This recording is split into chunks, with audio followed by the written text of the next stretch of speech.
While sorting through the attic, I came across a leather-bound photo album wedged between a pile of old Christmas ornaments and tattered sweaters. Unlike the dust-covered boxes surrounding it, the cover remained pristine, as if someone had recently handled it with care. My name is Anna, and if I had any sense, I would have left it untouched. Flipping it open, the first page struck me like a slap. Erica's high school graduation. My older sister, radiant as ever, beaming beneath her valedictorian cap. Every milestone was captured in glossy prints, with Mom's neat handwriting commemorating each accomplishment like an official record of excellence. Find something interesting? I snapped the album shut, sending a puff of dust into the air. At the top of the attic stairs, Grandma Edith stood watching, her sharp eyes missing nothing. Just some old photos, I said hastily, sliding the album back where I found it. Ah, Margaret's shrine to achievement. Her tone carried the dry humor she reserved for discussions about my mother's parenting. Go on, take another look. The truth stings, but it's better than living in a lie. I hesitated before flipping through the pages again. Erica's college graduation, Alyssa's first art exhibition, their weddings, their pregnancies, each moment meticulously preserved, a visual archive of their successes. See what's missing? Grandma prompted. My stomach tightened. 17 years of me. She nodded knowingly. Your dance recitals, your honor roll certificates, that school play where you stole the spotlight. I swallowed hard. Maybe there's another album somewhere. Grandma sighed and lowered herself onto an old trunk. You and I both know there isn't. The more I flipped, the clearer it became. I had been an afterthought in my own family. Did you know about this? I asked, my fingers tracing the edge of a photo featuring Erica's first marketing award. I found it last week while helping your mother clean. She was beaming, proudly showing me every page, never once noticing what wasn't there. They're all coming over tomorrow for dinner to celebrate Alyssa's pregnancy. Again, I let out a humorless chuckle. Let me guess, I'll be watching Erica's kids while they sip wine and relive the past. Isn't that always the case? Grandma's laughter had an edge to it. There's a difference between being kind and being taken for granted. Your sisters learned early how to stand in the spotlight. Maybe it's time you learned how to claim your own. Mom will lose her mind. Maybe she needs to. I shut the album, but the realization of my absence from its pages clung to me. I got accepted into an art school in New York, I admitted. Full scholarship. I haven't told anyone yet. Grandma's face brightened. Now, that's the kind of news worth framing. Mom wants me to stay close, go to state, choose something practical.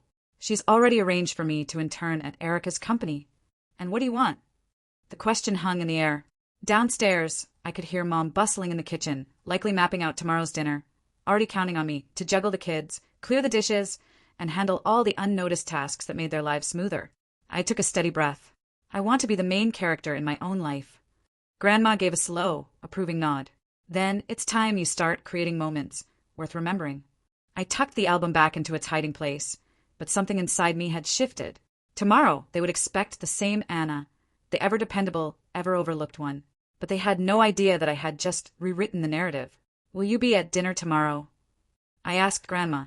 Wouldn't miss it, she said with a conspiratorial wink. Somebody has to bear witness to history in the making. I helped her down the attic stairs, stepping back into a house that suddenly felt more like a stage. And for the first time, I refused to be cast as a supporting character. The dinner unfolded just as I expected. Erica breezed in, barely pausing before dropping her twins into my lap. Emma and Ethan, for years old and perpetually squabbling, immediately started fighting over a stuffed dinosaur while their mother strode into the kitchen, designer purse swinging. Just keep an eye on them for a second, Anna. Mom needs help with the roast. I glanced across the room to where Grandma Edith sat, observing. She raised a single eyebrow, a silent reminder of our conversation in the attic. My stomach twisted, but I took a breath and stood up, shifting the twins off me. Actually, I have to finish my art portfolio. College applications are due soon. Erica froze mid-step. What? Since when are you applying to art school? Since I decided I wanted to. For the first time in a long while, my voice felt steady. But Mom said you'd be coming to work with me after graduation. We already. You discussed, I cut in. I wasn't there. The twins, sensing the tension, went quiet. In the kitchen, I could hear Mom and Alyssa chatting about baby names. Dad was probably hiding in his workshop, avoiding the chaos as usual. Don't be difficult, Anna. Erica's voice took on that condescending tone she used with her children. Do you know how many people would kill for an internship at my firm? Then give it to one of them. Her perfectly groomed eyebrows knitted together. What's gotten into you? Nothing, I said, turning toward the stairs. I just have my own plans. Mom. Erica called out, exasperated. Anna's being impossible. And there it was, the old tactic. When I didn't conform, she turned to Mom. Let her handle the problematic, youngest child. Mom appeared in the doorway, wiping her hands on her apron. Meline, your sister needs help with the twins. Your portfolio can wait. Can it? I asked, turning to face them both. Like my dance recital waited while we attended Erica's business dinner? Or my art show waited while we celebrated Alyssa's gallery opening? That's not fair. Mom started, but I cut her off. Show me the pictures. What pictures? The ones you took at my events. The ones you saved in that fancy album upstairs. Mom's face paled. Erica blinked, confused. In the sudden silence, Grandma's slow, deliberate footsteps approached. I don't know what you're talking about, Mom muttered, but her voice lacked conviction. The attic album. I pressed, my voice unwavering. The one filled with all our family's cherished memories. Except I'm not in it. Erica scoffed. Don't be ridiculous. Of course you're in there. Really? I folded my arms. Then tell me, when was my last dance recital? What role did I play in the spring musical? Name one thing about my life that doesn't involve babysitting your kids. She opened her mouth, then closed it. From the doorway, Grandma Edith finally spoke. I think it's time we all had an honest conversation. From the doorway, Grandma Edith finally spoke. I think it's time we all had an honest conversation. There's nothing to talk about, Mom huffed, turning back to the kitchen. Dinner's almost ready. Grandma didn't let her escape so easily. Margaret, sit down. Mom hesitated, clearly torn between keeping control of the situation and respecting Grandma's rare, authoritative tone. After a long pause, she exhaled sharply and crossed her arms. Fine, if we must. Erica still looked stunned, her mouth slightly open. Alyssa, who had just entered the room with a tray of drinks, paused mid-step. What's going on? Apparently, Anna has grievances, Erica muttered. I lifted my chin. Not grievances. Truth. Alyssa set the tray down carefully, glancing between us. Okay, let's hear it then. I took a deep breath. I found the family album. Mom's expression flickered. What album? The one in the attic. The one with Erica's achievements, Alyssa's milestones. I met her gaze, but not a single moment of mine. Alyssa's brows drew together. That can't be right. I turned to her. Then tell me, do you remember my last dance recital? Or the play I starred in last year? She opened her mouth, but nothing came out. Erica frowned. This is ridiculous. Of course you're in there. Then go look. Nobody moved. Grandma broke the silence. She's right. I checked it myself. Mom's lips thinned. That doesn't mean anything. We've always supported you, Anna. Supported me? I let out a short laugh. By treating me like the family's built-in babysitter? By assuming I'd follow the plan you set up without ever asking what I wanted. Mom's face hardened. We just wanted what was best for you. No, you wanted what was easiest for you. My voice remained steady, even as my heart pounded. You decided my future without including me in the conversation. Alyssa shifted uncomfortably. Anna, I know it's been unfair sometimes, but it's not sometimes, Alyssa. I looked at her. It's all the time. When was the last time I got to just be a kid?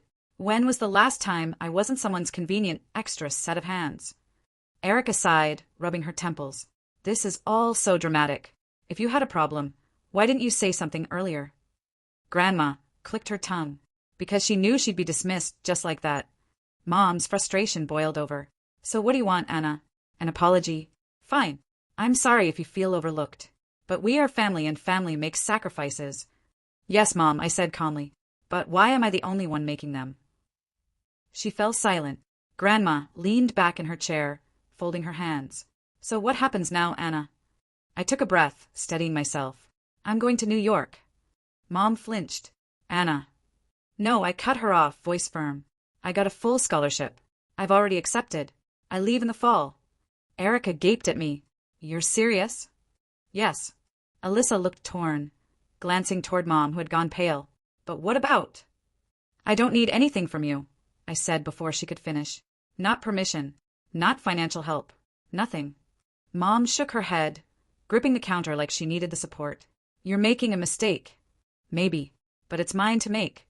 Silence stretched between us, thick with unspoken words. Finally, Grandma Edith stood. Well, she said, voice laced with approval. That's settled then. Mom looked at her, incredulous. You're on her side. I'm on the side of truth, Grandma replied. And Anna finally found hers. Alyssa swallowed, looking down. Erica, for once, had nothing to say. Dad, as expected, remained in his workshop, avoiding the confrontation entirely. I turned toward the stairs. I have a portfolio to finish. No one stopped me as I walked away. For the first time in my life, I felt weightless. Not because everything was perfect, but because, finally, I was free. The next few days were tense. Mom barely spoke to me. Erica avoided eye contact, and Alyssa hovered between concern and silent disapproval. Dad remained hidden in his workshop, his usual retreat when conflict arose. The only one who treated me the same was Grandma Edith, who occasionally shot me a knowing look, as if she had been waiting for this moment all along. Then, one evening, as I was finishing up my portfolio, my phone buzzed. A message from Dad. Come to the workshop. Need to talk. I hesitated before heading downstairs. The air in his workshop smelled of sawdust and varnish, a place of quiet retreat where he spent more time with wood than with his family. He was sanding the same section of a cabinet over and over, his movements slow and deliberate. Your mother's crying again, he said without turning around. I know. He finally looked up, safety glasses pushed onto his forehead. You're really leaving? I met his gaze. Yes. He sighed, setting the sandpaper down. She thinks you're abandoning the family. No, Dad. I'm just refusing to disappear into it. A long silence stretched between us. Then, to my surprise, he reached into a nearby drawer and pulled out a small wooden box, handing it to me. Inside were old sketches, childhood drawings, school awards, things I had assumed were lost or forgotten. My breath caught in my throat. You kept these? Of course. His voice was quieter now. Just because your mother didn't put them in an album doesn't mean they weren't important. Emotion swelled in my chest. Why didn't you ever say anything? Because, he admitted, running a hand through his graying hair. I didn't know how. I traced my fingers over a crumpled drawing of a ballerina I had made when I was 6. I wish you had. He nodded, looking away. Me too. For the first time in a long while, I saw something shift in his expression. Not regret, exactly, but a quiet acknowledgement of everything unsaid between us. New York is a big step, he said after a while. You sure you're ready? No, I admitted, but I'd rather try and fail than never try at all. He studied me for a moment before nodding. Then go do something worth putting in an album. I smiled, gripping the box tightly. I planned to. Packing was easier than I expected. I didn't have much that felt worth bringing. Clothes, art supplies, my laptop. The small wooden box from Dad found a place at the top of my suitcase. Everything else, the weight of expectation, the years of being invisible, I was leaving behind. On my last night at home, the family held one final dinner. It was tense, unspoken emotions thick in the air. Erica kept glancing at me like she wanted to say something, but never did. Alyssa avoided my gaze altogether. Mom barely acknowledged me. The only conversation came from Grandma, who cheerfully ignored the awkwardness. When dinner ended, Mom stood up abruptly. I hope you find whatever it is you're looking for, Anna. I met her gaze. I already have.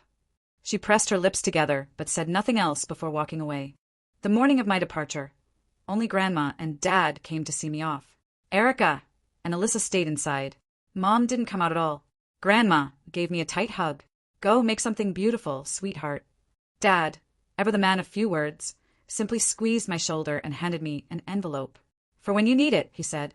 Inside was a check, enough to help if things got tough, but not so much that it felt like a bribe to stay. A gesture of quiet support. Thanks, Dad. He just nodded, stepping back as I loaded my last bag into the car. As I pulled away, I didn't look back.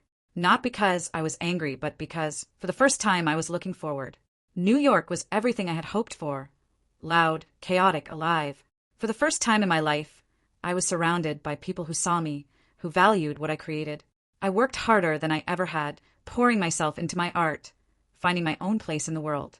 Then, one evening, months later, I received a message from Erica. Just 2 words, I'm sorry. A week after that, another from Alyssa. I saw your latest piece in a gallery right up. It's incredible. And then, finally, one from Dad. A photo. My painting hanging in his workshop. "Proud of you," was all it said. Tears pricked my eyes as I stared at the message. It wasn't a grand reconciliation. It wasn't a perfect ending. But it was something. And for now, that was enough. Thank you for watching Alice's story until the end. Don't forget to give it a thumbs up, share and subscribe for more untold realities.